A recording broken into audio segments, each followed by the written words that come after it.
gitu. Jadi butek pikiran. Jadi butek, nggak cerna ini ya. Gue tahu ya butek apa ya. Iya tahu, pokoknya udah semeraut pokoknya. Saya lihat berita-berita di apa di YouTube, di media sosial, di TV. Iya. Isinya demo. Nah, itu baru-baru ini tuh Pak. Baru-baru itu tuh kemarin itu emang rame banget ya. Iya. Apa sih tuh permasalahan apa sih tuh mereka orang itu tuh?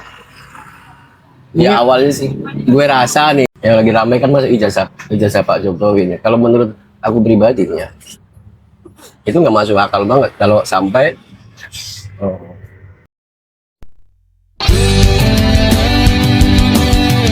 bersama kita bangun persaudaraan di atas perbedaan bersama CNPUG.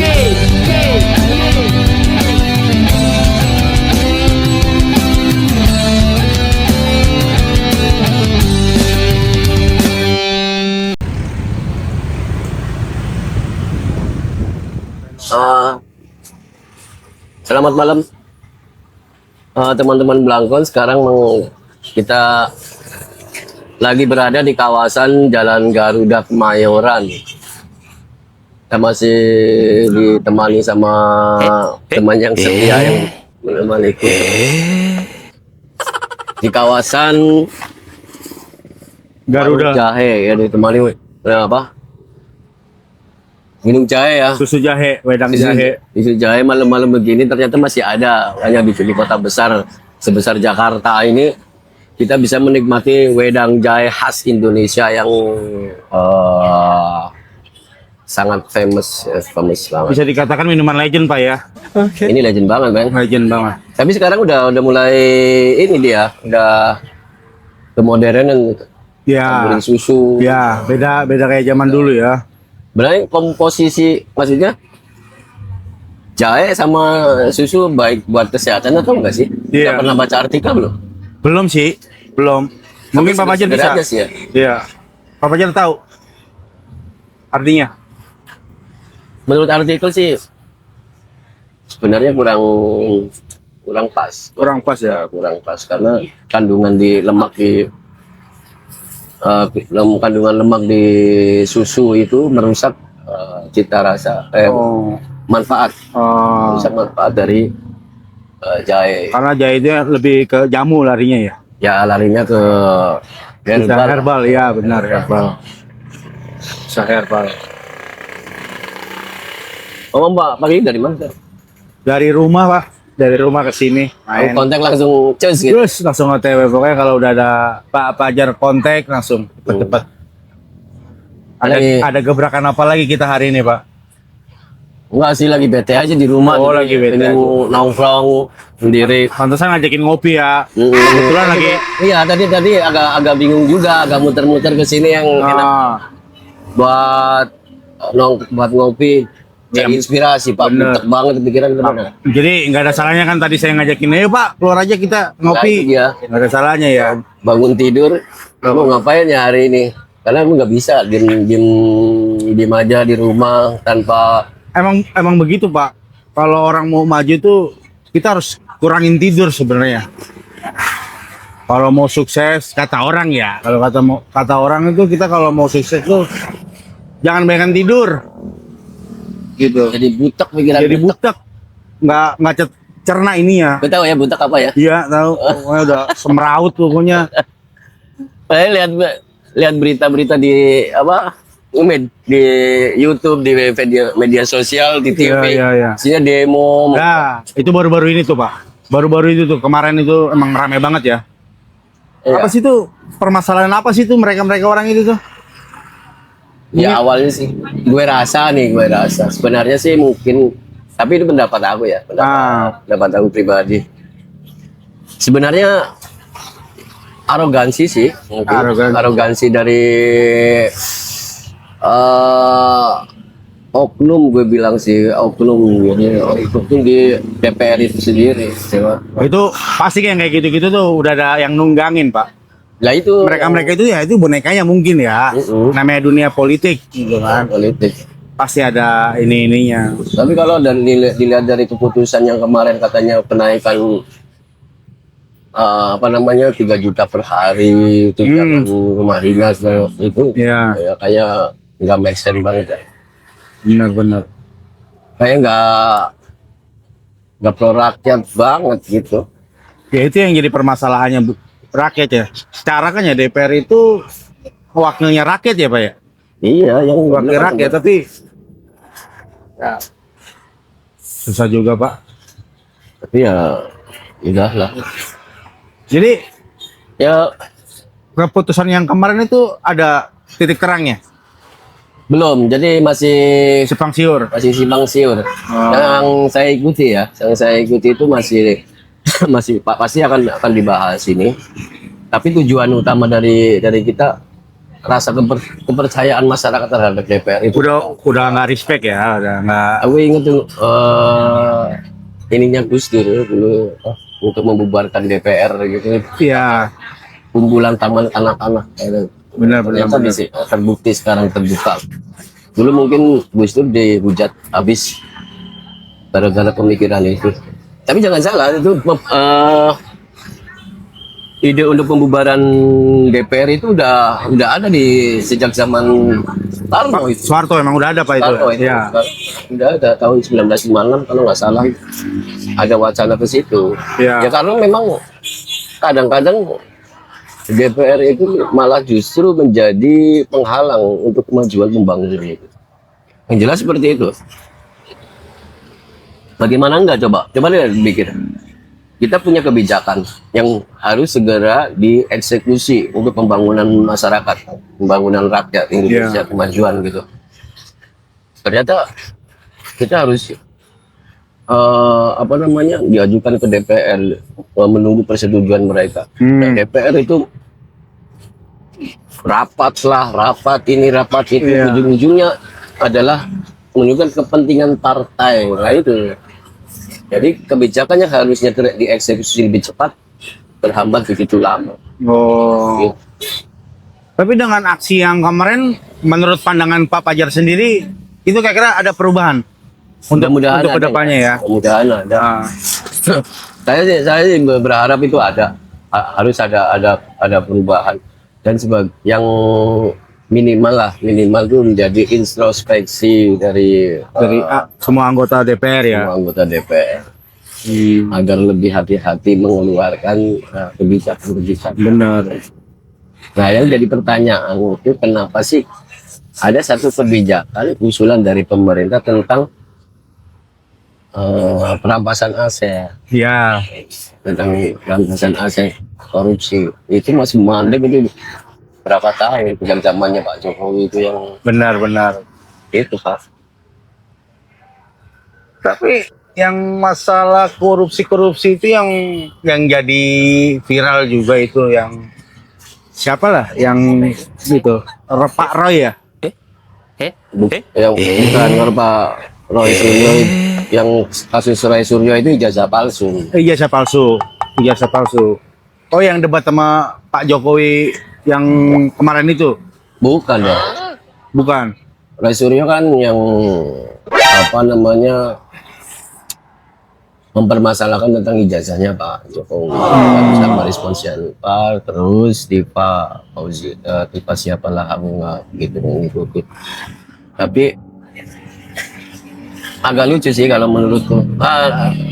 Pak Kiki sendiri, Pak Kiki menurut Pak Kiki Pano, ini apa namanya Pak Kiki percaya nggak sih kalau ijazahnya Pak Jokowi itu palsu? Kalau saya belum bisa mastiin asli atau tidaknya ya Pak ya. Cuman kan kalau emang dikatakan palsu, dia sejauh dari presiden itu kan dia harus mengikuti seleksi yang lain Pak. Ya kan? Iya ada. Maksudnya kan perlu data-data pribadi segala macam itu kan. Iya. Dan itu kan udah ada orangnya sendiri yang ngecek palsu atau enggaknya. Kalaupun dikatakan palsu, ya dari dia zaman Pak Ahok waktu dia masih jadi gubernur. Dari wali kota dulu dong. Ya, jadi wali kota dulu benar. 2000. Dari situ kan orang bisa bisa kalau yang katakan palsu gitu ya kan. Kalau katakan palsu ya saya sih nggak terlalu banget ngedalamin politik. Tapi saya selalu mengikuti berita-berita itu Pak. Gitu. Iya. Selalu mengikutin. Jadi palsu atau tidaknya itu ya kalau udah main dunia politik ya yang nggak mungkin ya terjadi. Iya, yang nggak mungkin apa Nah, sih itu yang saya takutkan dari. iya, Tapi saya yakin sih ini pasti ada nuansa politiknya. ada juga Nggak mungkin nggak. adalah. Makanya sebenarnya simpel aja sih. Kalau emang ada kayak pemilihan apa, kalau emang daripada kita harus demo turun-turun ke jalan gini. Kalau ada coblosan pemilihan apa segala macam, ya udahlah. Ya kan serentak aja, Jangan dipilih. serentak aja nggak usah lu ini. Kalau emang sekiranya masih pada ragu, masih pada turun lagi ke jalan, minta ini minta itu, ya sekalian aja Pak. Saat pas lagi kampanye apa, pilihan apa, udah. Pasti juga banyak tuh yang memen duit tuh. Jadi golput lah jadi. Ya, itu begitu. Tapi Daripada kayaknya ini Pak, agak lumayan susah untuk. Iya, emang. Cuma kita kan ambil jalan pintasnya aja kita, istilahnya mau ambil ya, daripada kita itu- nggak ada yang beres. Ya sih. Kembali lagi nih. Yang lagi ramai kan masuk ijazah Pak Jokowi ini. Kalau menurut aku pribadi nih ya, itu nggak masuk akal banget kalau sampai Palsu. palsu. Nah, Berarti kalau misalkan benar-benar palsu, berarti moralitas pejabat kita itu dipertanyakan juga. iya, Iya, pasti iya dong. Pak. Iya. Dari Itu yang saya bilang tadi, kalau dibilang palsu, ya pasti kan dari dia sebelum menjabat jadi presiden kan pasti udah ada reaksi apa-apa Pak. Iya. Iya kan? Terus Begitu. yang hebat lagi nih. Coba sih bisa nggak terbayangkan ya untuk sekelas tukang kayu nih. Iya. Sekelas tukang kayu bisa mencapai posisi jabatan jadi presiden 2 kali lagi. Iya. Wali kota 2 kali. Kalau beliau tidak mempunyai atau pernah mengenyam pendidikan yang lumayan prestisius ya, di universitas, kayaknya sangat gampang dan mudah sekali. Nggak kayaknya sangat susah untuk dapat dukungan rakyat yang begitu Iya. banyak. Yang begitu banyak mungkin. Tingkat kepercayaannya masih di atas 60% loh Pak. Ini Pak. Nah, ini bukan karena pro Jokowi ya. Oh iya, saya sama Pak ya. Saya bukan pro ke siapa-siapa gitu. Jujur Pak, saya selama pemilihan presiden, saya lahir di Jakarta, nggak pernah saya nyoblos. Oh itu. Golput Kenapa? terus. Kenapa Pak? Hah? Ya mungkin tanpa ada saya nyoblos juga kan masih bakalan ketemu titik terangnya siapa presidennya, siapa ininya kan. Iya. Yang penting kan amanah. Kalau saya nggak suka yang kayak model gimmick sih Pak, kayak gini. Ntar pro ini, jadi bertengkar. Iya sih. Iya. Ya, udahlah namanya juga Itu Pak ya. kita bisa ngapain sih kita? Iya, kita bisa ngapain sih? Kita marah Tapi kecil. mudah-mudahan sih ya yang kita harapkan semua ini Indonesia jauh lebih baik dari hari sekarang dan semakin baik. Iya, Wacana Indonesia emas lu gampang capek gitu doang. benar. Ya intinya ya kayak rakyat kecil maunya ya sejahtera, yang punya pemimpin. Jangan tumpul ke atas, tajam ke bawah, ya gitu. Cuman ya gimana ya Pak ya? Ini dimakan Iya, Pak, ini lagi-lagi ya apa ya? Banyak oknum-oknum yang bermain. tergiur dengan selundupan gitu loh Pak. Itu banyak. Oh jadi ini Pak, tahu isinya Tahu itu ya bakso. Ya, Udah pernah makan? pernah Pak. Ini baru juga sih. Baru nyoba ya? Belum pernah nyoba nih. Emang di sini tuh banyak Pak kulineran Pak. Daerah Kemayoran itu banyak kuliner. Ini Pak kameramen, aduh Pak kameramen ini banget ini. Serius banget. Serius. Boleh nimbrung sini ngobrol lah. Tenang bayaran nggak bakal Ada deh. Ada royalti ya. Ada royalti.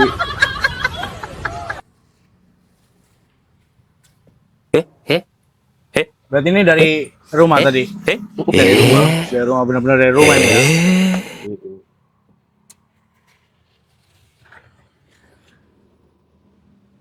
Kalau lagi suntuk banget biasanya ngapain, Pak? Paling ya kesehariannya kalau lagi libur ya di bengkel aja sih Pak, saya main di Emang ada bengkel. bengkel dulu?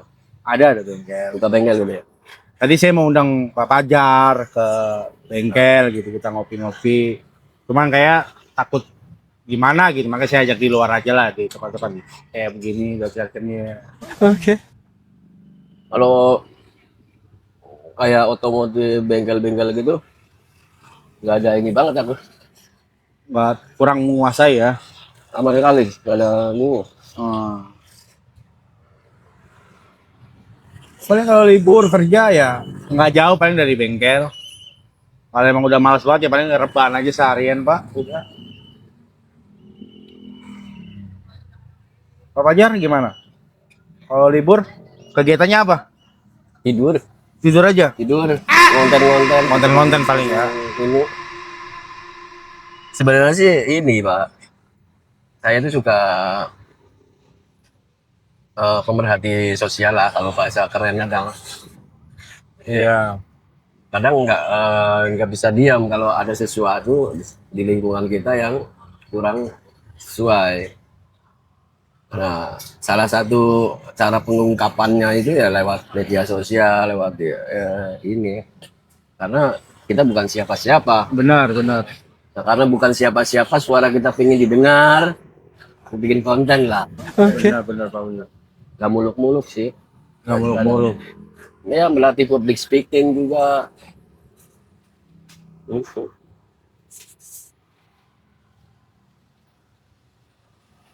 Gitu.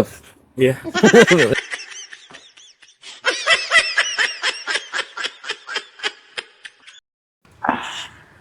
Udah lama pusing kalau kita ngobrolin masalah politik itu pusing.